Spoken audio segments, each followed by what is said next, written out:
Hey everyone, this is Hill Street Soul, and you're tuned in to The Core with the Millennial Coach, discussing topics on real life. Check it out. Everywhere you go, don't forget the ghetto. Listen to The Core, don't forget the ghetto. With the Millennial Coach, don't forget the ghetto. 'Cause it's the best show. Let's get into today's discussion and welcome to The Core with your favourite podcaster, The Millennial Coach. And it's season 2. I am an accredited coach who travels the country to change lives. So let's get into our subject today, and thanks for tuning in. But don't forget to subscribe to get me every week in your inbox. But before we get stuck into today's episode, and if you ever fancy listening to me live, you can log on to www.itch.fm every Thursday at 8 p.m. UK time on any device of your choice for a live broadcast with great people, great tunes and great conversation. So let's go, people, and get into today's episode with me, the Millennial Coach. Welcome to The Core, guys. So today the music really, I think, spoke to me in terms of I went on a course last Sunday with Women of Influence. So those ladies that are listening, welcome to the show. It was a pleasure to meet every single one of you. So much interesting experiences. And when you are in a room with high-level women, I think there is really a lot to say about the differences of opinion and success in one room. So thank you all to ladies that have stayed in contact since the course. I know it's only been a week, but I'm grateful. Big shout out to Zizi. Wonderful conversation this morning. I've been quite, chilled this week. Haven't really interacted with loads of people, and I've just kept myself to myself. But this morning I kind of had an extended coaching session on me, which I thought was quite interesting. And we're going to talk about today, Why Fear is Not Your Friend, part 2. So on the course, one of the things that came out, and we're going to talk about this today, is limiting beliefs. And the conversation that took place this morning really allowed me to see the opportunity in moving away from a limited belief. And when you're talking to somebody who's very passionate, Zeno's extremely passionate talking to me, it just resonated. So I try my best not to be, even though, yes, I coach a lot of different people, I try my best to be also a student of life. And I think whatever you are trying to achieve in your life, be humble enough to listen and take notes from somebody else, because it doesn't matter how old they are or how young they are. What matters is the content of the conversation. So why fear is not your friend. Last week, we really went into a lot of different details, and I'm going to go backwards to go forward today. So we did speak a little bit about the imposter syndrome, and we're going to expand on that today. And we also, looked at different terminology or sentences that come from Brené Brown and Eckhart Tolle regarding ego, because ego, as we said last week, has a positive and a negative, and not all the time, if you are not in charge of your emotions, not all the time you make the right decisions. So that's why it's quite important, if when you are emotional, that is not always the right time to make a decision about life-changing events, because you are making it on emotion, but fear does that to you. And that's why it's important to try to catch your ego sometimes before it makes the situation worse. But also take into consideration that the ego is positive as well. Those of you that are successful in life, and those of you that are reaching your goals on a monthly, quarterly, bi-quarterly basis, I think it's really important for people to understand that they're on their own journey, and you can't compare you moving away from negative ego, I'd say, to positive ego. You've got to just be consistent. Sometimes your ego protects you even if it might appear negative. So, you know, there is good in the bad, if you know what I mean. So we also looked at ways that fear expanded, which I think is quite important. And we looked at, is fear a choice? Brené Brown stated people buy into fear and feel fear because they don't have the language to attach to what it is. So if that's you, I hope that you got a lot out of last week's show. Then we looked at how fear expands in our lives. What does fear look like in your life currently? CNBC contributor Adam Smith, we looked at his list, and he writes the fear of inadequacy. So when you are feeling fearful, some type of experience or emotion or behavior will appear. So for example, if you're scared, your eyes get big and bulgy, right? So the fear of uncertainty. Some people stay in the same job for 20 years. And because they're scared to go somewhere else because they don't know how it's going to be, they stay in the same job, doing the same thing, which I think is quite painfully mundane. But that's where I would challenge fear and literally jump out the window, and hopefully my parachute goes up and I make it to the end. I'm a little bit of a risk taker. The fear of failure we looked at, the fear of rejection. Now, those ladies that are single, i.e. myself, so I'm preaching to myself here. 2020 is going to be a very different year for me. And the fear of rejection has been sometimes a catalyst for me not wanting to date people.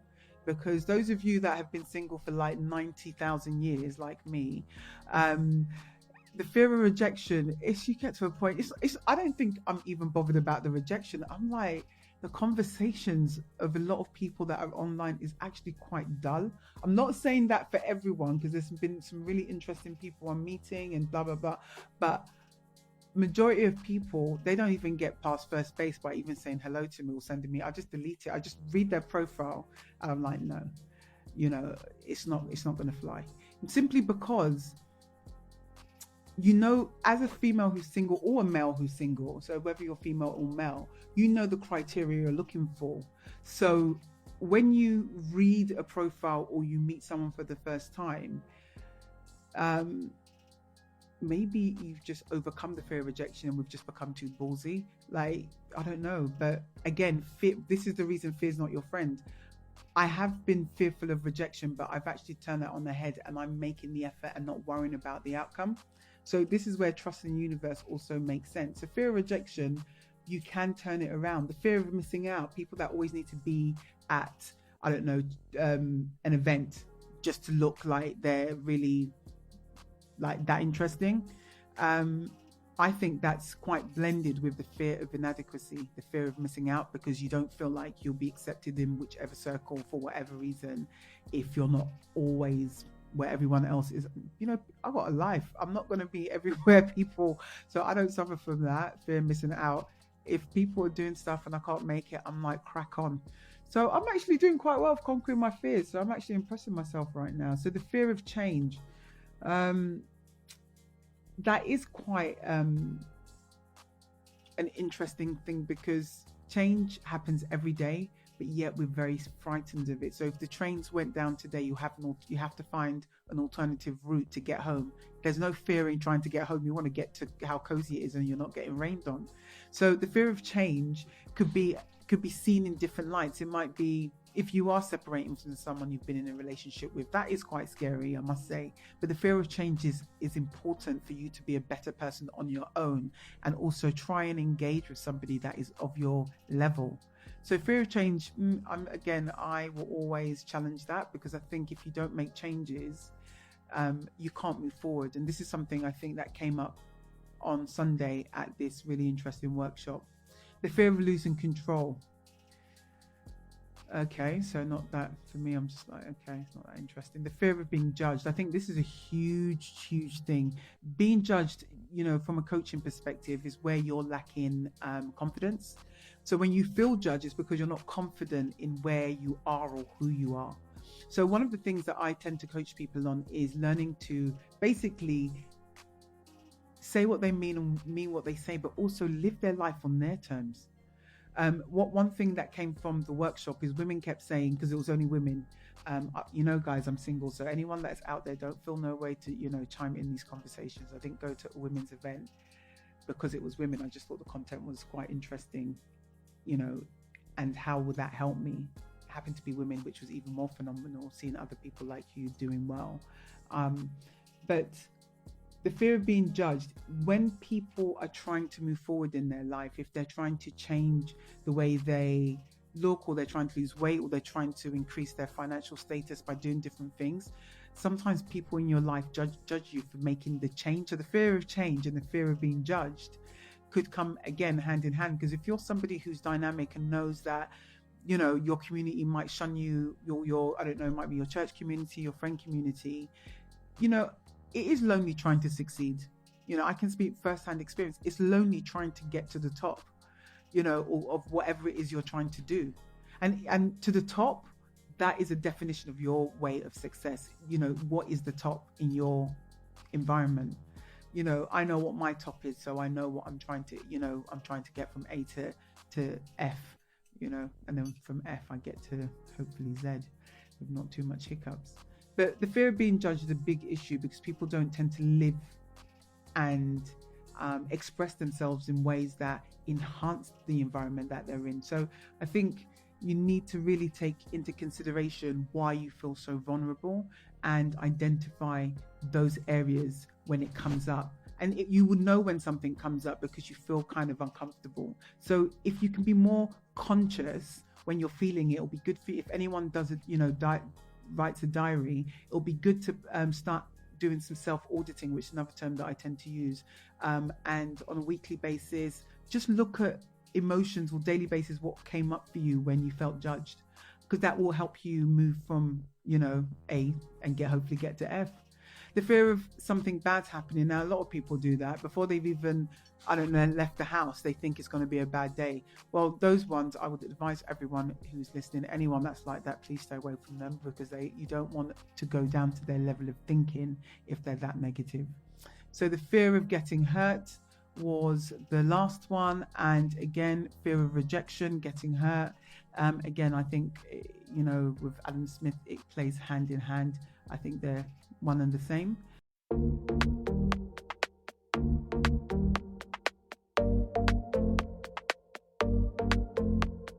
So we're going back into why fear is not your friend. Now, imposter syndrome is something that came up on Sunday, and I spoke about it last week. What it is a psychological term referring to a pattern of behavior where people doubt their accomplishments and have a persistent, often internalized fear of being exposed as a fraud. Now, there's a lot of people working in jobs that is way above their stations. I get a lot of clients complaining about their managers. So it actually indicates to me that a lot of companies are being run by the wrong people.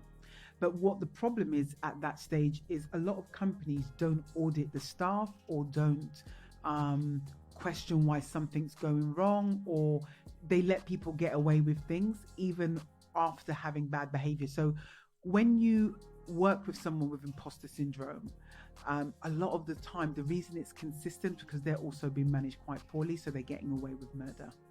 So the chain of command in business is really important. And I've always said, when I used to work in offices, I don't go to work to look at you as my boss. I look up to you. So if I look at you, we do have a problem as to how I interact with you in the level of, because I won't interact you with someone as a superior. I will interact with you as a subordinate, even though you've got a title. It's simply because you're incapable of doing that role. So I cannot give you the respect that you haven't actually earned. And I think a lot, and that's in life, that's not even just in the workplace. If you are working with people that are fraudulent in how they perform, you got to call it out. All the whistleblowing that's going on nowadays, unfortunately for a lot of whistleblowers, the result of whistleblowing hasn't actually added favor to their lives. Unfortunately, if you think about Watergate and all these other scandals that happened, and look at Cambridge Analytics, whereby apparently they were exposing, private information. Then GDPR went absolutely crazy across the world. How many people got GDPR emails? So that's really, to me, based off of imposter syndrome. You see how it trickles down into different avenues and angles of your life. So it's really, really important to really, if you are suffering from imposter syndrome, strongly advise you to, and if you know, because I know people that have admitted they suffer from it, so they turn into somebody else. But if you are aware, actually, that's the probably right way of phrasing the sentence. If you're aware that you suffer from imposter syndrome, I really would advise you to seek help, or, because you don't realize that you actually impact other people's lives in the workplace negatively. Who's worked with a boss that you go into work and you just think, can you not be sick today? Like, you do my head in. And let's be real, a lot of people can't stand the people they work with. Trust me, been there, done that, wore the t-shirt, not going back again. Hence the reason I love working for myself, and I can reject projects, I can accept projects. I'm not going to put myself in a situation where I say this to my dad, I'm not going to jail today, because I will go to jail in the workplace because someone is going to get the tongue lashing of their life. But on a serious note, I'm only joking, but on a serious note, I don't like going places where someone is inadequate and therefore creates a hostile environment. I think it's unfair on everyone that's managing or reporting to that person. But I'm one of these types of people, and people want me to, hand in my invoice to a particular person. I think they manage. I'm like, look, you don't manage me, and I'm very clear about the relationship I have with the companies I work with. I tell people, don't get confused, because it's not, I'm coming here to do you a favor so you can just deal with me a certain way. If there's an exchange of money, you need to actually respect my expertise. And if you don't, I'm going to teach you how to do that. And it's just by example, because I don't believe in using your ego to actually destroy people's lives. When I used to manage people, remember when I left one company, I phoned her to tell her she was on maternity leave. And when I told her, I thought she was laughing, but she started crying. So I was like, oh my God, what do I do? She said, when you first joined this broadcasting company as our manager, you told me off quite a few times when you were training me, and I went to the toilets to cry. And I was like, oh my goodness. Right. So that was not the goal of me being assertive with the actual employee, but she was very gentle. So I had to kind of break her in a little bit and teach her how to accept criticism, because it was something she wasn't used to, and also direction. So she was very sensitive. So she said, now I'm crying because I'm not going to go back because you're leaving. Where am I going to go? She said, you've taught me so much. And that's when you know that what you do is not because of your ego, because I like to see people win. Hence the reason I'm a coach. I want to see people win. And imposter syndrome, that's such a strong element of fear that it has no space in my environment. And so I will not allow it to permeate my spirit, so I do my job badly. Anything I do, I have to enjoy it. And I have to find a way to enjoy it if I place myself in that environment. So this is why working with people with the imposter syndrome, or you yourself, because you don't feel humble when you are exhibiting imposter syndrome behavior. You don't feel humble. I know I don't. If I know I'm just being an over extrovert, trying to, I'm just like, okay, I need to tone this down. And I have these internal conversations with myself. No, I'm not going crazy, everyone, but I do have these conversations with myself. Like if you knew you did something wrong, you know that I shouldn't have been rude to that person. So I have these conversations with myself where I'm actually monitoring myself when I interact with people. So imposter syndrome, not an actual disorder, it should be. The term was coined by clinical psychologists Pauline Clance and Suzanne Eames in 1978, to that year, when they found that despite having adequate external evidence of accomplishments, people with imposter syndrome remained convinced that they don't deserve the success they have. So that's quite interesting, because fear of success is a huge issue. So fear of success turns into imposter syndrome, if you think about it, whereby they don't believe something for so long that it becomes habitual, and the behavior then turns into what the syndrome actually is. So think about, because the thing is, people that have imposter syndrome would, have not had this their entire life. They've developed the behavior over time. So sometimes, and that's why I think when you are with real people, real friends, real employers, managers that will sit and give you feedback, that's when you know that you won't suffer from imposter syndrome. You won't have fear of being rejected in the workplace. You don't actually, like when I worked in companies, I was very clear that I'm not here to make friends. So if I make a friend along the way, it's a bonus. But I don't get confused about why I wake up in the morning to go there. They're not my friends. If we stay in touch, great. If we don't, then I'm cool and I wish you the best. And if I become a really cool friend with somebody from the workplace, which normally happens 9 times out of 10, like most places I work, even some of my students have become my friends. And so I think it's important to learn from everyone to enable yourself to combat the imposter syndrome. So the people that suffer from imposter syndrome, who have convinced themselves that they don't deserve the success they have, they try to call their success good luck or good timing, and dismiss it as others believing they were better, more intelligent and more competent than they actually are. And while yes, early research from psychologists' work focus on high achieving women, the syndrome has actually been found to impact men and women in roughly equal numbers. So I'm not disputing that, because I do know there's a lot of people that should not be working with human beings or animals. Like, they should not be managing anybody. And I think, we shouldn't have to put or make an assumption that things are down to luck. Things are down to how you invest into that thing. So if you are in a friendship and you don't call that person, don't expect that person to be chasing you around London or wherever you live, New York, Amsterdam, wherever you are, because it is a two-way process. So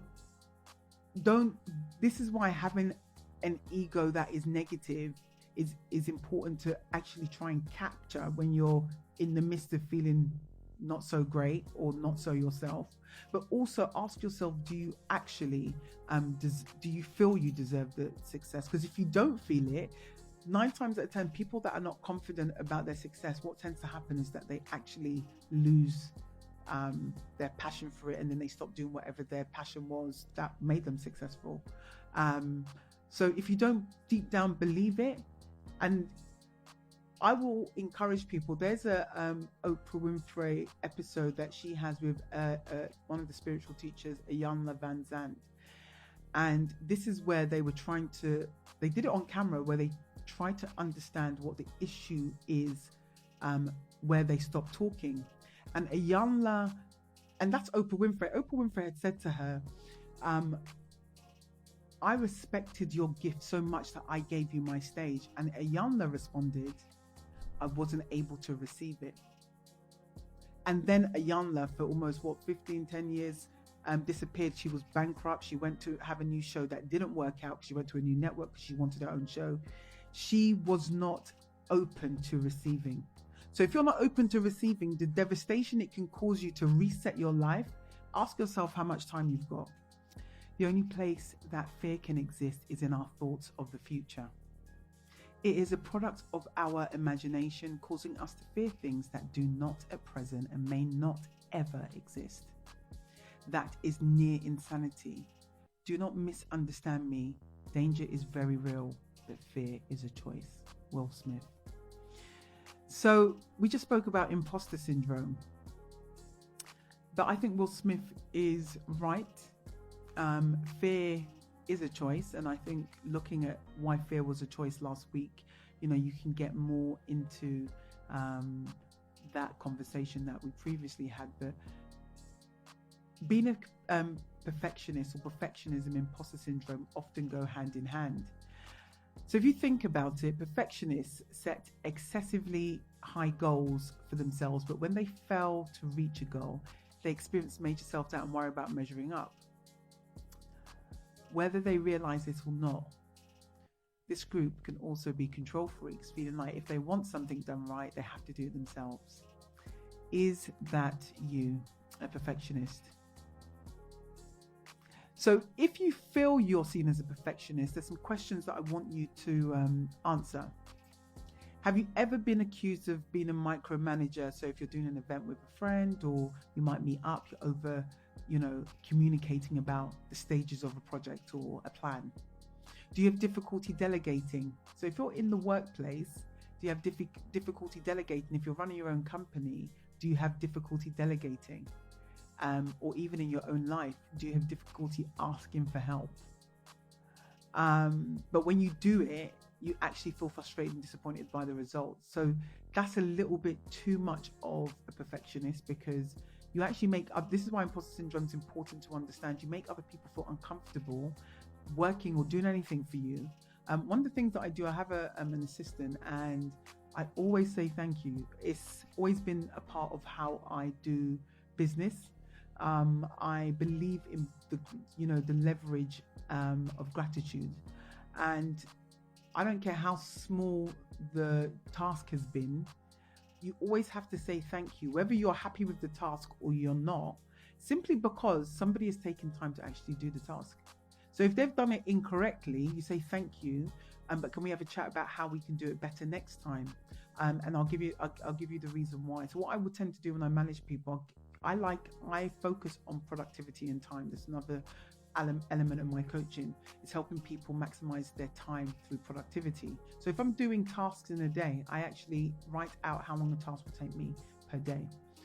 At the moment, because I am trying to extract myself from different scenarios, I don't have a lot of time. So the whole purpose of extracting myself is to gain more time to dedicate to doing what I do and what I love the most, which is coaching.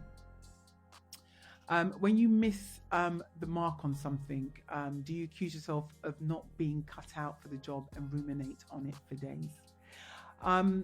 Fear through perfectionism. When you're hard on yourself, it's actually quite exhausting for you, even though you might not realize it. A lot of people tend to be hard on themselves because they wanted a better outcome, sometimes to prove something. And I always make myself understand that I'm not in a race with anyone. And you've got to look at your individual experience as just that, your own journey.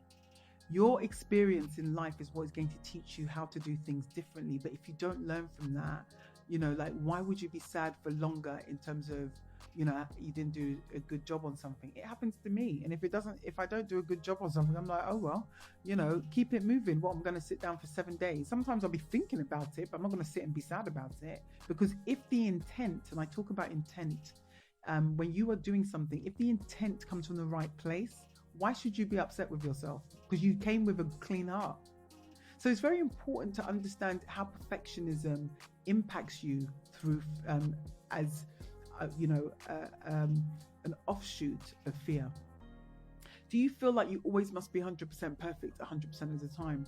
Now that's actually quite scary, because perfectionism is really, really, it can be debilitating, because you're always trying to make sure everything's all right. People get irritated by that. They get annoyed. I'm someone, if you keep asking me for a document, I just won't do it. Because I'm just like, if you're going to harass me, then I don't want to be harassed trying to help you. So ask me once, give me a deadline, and I'll sort it out. If someone keeps ringing me, because I just don't respond sometimes, because it's like, I heard you the first time. And if I was opening my ears well, then it shouldn't be a problem for me to follow instruction of what we're going to do later. I'm quite grown enough. And I think we also need to give ourselves credit when we are aware of something we don't like, but we actually communicate that effectively to ensure that other people understand. Because if you are someone who, tries to combat perfectionism, you will see that a lot of the time you try and combat perfectionism by challenging yourself and getting yourself into sticky situations where you have to learn to be more humble. Being a perfectionist, if you didn't like something, you've got to be a teacher rather than a criticizer. How is that person going to learn if you didn't like it and you don't explain it? This is why, effective communication and active listening are two of the key components of communication. If you don't listen properly and you don't actually clearly state what you mean rather than talk about something else to get to your point, I just think you're doing yourself and everyone around you a disservice. So being a superman or superwoman, since people who experience this phenomenon of imposter syndrome are convinced they're phonies amongst real deal colleagues, they often push themselves to work harder and harder to measure up. But this is just a false cover for their insecurities, and their work overload may harm not only their own mental health, but also the relationships with others. I just spoke about that. So it's just important for you. And just so you know, guys, I actually do a lot of research, hence the reason when I'm reading, it sounds so perfect. But when I'm reading, it's just to give you context of subjects that I actually work in. So if you are someone who thinks you're going to be Superman or woman, I think you need to really take that seriously, because you can burn yourself out trying to be everybody's everything and you're nothing to yourself. So think about that. One thing that came out of Marielle Laguerre's Women of Influence brunch was a lot of women had said, and this is why men, you guys, you really need to take heed of what I'm about to say, okay? Take this seriously. Women carry a huge load. They think for you, they cook for you, I'm talking about the ones that are loyal and with their man. I'm not talking about the ones that are trying to get women that I'm not feeling them. That's not what I'm talking about. So the ones that are loyal, married, in a partnership for so long, whether you're same sex, it doesn't really matter. But women, because they're nurturing, or anyone with feminine energy is very nurturing. So it's very important for people to understand if you are the person that is the receiver of that feminine energy, know that they're trying to be Superman or Superwoman for you. So that's very important for you to understand and not take it for granted. Because superwomen and supermen, being a perfectionist, being, imposter syndrome, they are doing themselves a lot more harm than they realize. But because you're enjoying that, you don't even realize that they're doing themselves harm. And this is why, if you do have some inkling that you have imposter syndrome, it's good to identify or work with a therapist, counselor, coach to identify, if you're open for feedback, to find out that you may have imposter syndrome. Because you probably just will come to the realization, I'll do that thing next week. Not even tomorrow, next week. Because you know what? You've got to learn to prioritize. Not everything's important every single minute of the day. I don't always check my social media, not because I don't want to. I just can't be bothered sometimes because I'm busy with other things. And then I haven't watched telly this week because we're going to get on to limiting beliefs in the next hour. But, I haven't watched TV this week simply because I've had to think very differently and strategically about the next chapter in my life. And that workshop really allowed me to think about not just my fears, but also my limiting beliefs, which I'm going to go on to later. But I think it's really important for you to take that into consideration, guys. Some people with imposter syndrome really do believe they're natural geniuses. A lot of the time, people are quite, you meet people that are super intelligent, but usually they're so humble, they don't even know how smart they are. So that's something that you need to be aware of, because if you are working with people, and they're smart, but they don't actually recognize they're smart, that level of humility is where most of us need to try and aim and get to. But when you suffer from imposter syndrome, you think you're a natural genius. And I've worked with quite a few of those. I was going to call them a toe rag, but I do think they're toe rags. And I'll tell you why. When you believe you're a natural genius, like, the belief is so strong that if you felt that way without imposter syndrome, do you know how powerful you'll be? Because a lot of people don't respect those types of people. They just think, oh, here we go again. Here's Pat coming down the road. She thinks she knows it all. So if that's how people refer to you, that's something you need to consider. If they say you think you know it all, and it's not coming just from one person, then I think you need to really take stock of what you're being told. You've got to be open to feedback to grow. Feedback is the epitome of growth, and this is something that I talk to clients about all the time. if you're not ready to have feedback, you're not ready to change your life, you're not ready to grow, and it's time for you to, move to the side and let someone else take the position with the therapist, because you're not serious. So, if you do think any of the things that I've spoken about today is something that you're experiencing, honestly, feel free to get in contact. I forget to talk about my social media handles because, see, I'm so invested in the subject that I don't even promote myself. It's terrible. You can catch me on Instagram, Twitter, and Facebook, the DA Millennial Coach, on any three of those platforms to date. And I really think it will be lovely to have conversations with you, even if it's offline. So, guys, we're going to continue this conversation, but I'm going to take a short break. But thank you for joining me today, and I hope you're enjoying the show. You're listening to me, the Millennial Coach. Yes. That episode had a lot of useful and interesting insights, so stick around and look out for episode 2. Don't forget to subscribe so I land in your inbox every week, and you can catch me on all my socials on IG at da.millennialcoach, Twitter at TheMillennialC, and Facebook at The Millennial Coach. So let's keep this conversation going. Feel free to message me. I'd love to hear your thoughts. Thanks for listening, and be good. Thanks for tuning in to The Call with me, the Millennial Coach. Hey everyone, this is Hill Street Soul, and you're tuned in to The Call with the Millennial Coach, discussing topics on real life. Check it out. Everywhere you go, don't forget the ghetto. Listen to The Call. Don't forget the ghetto. With the Millennial Coach. Don't forget the ghetto. 'Cause it's the best show.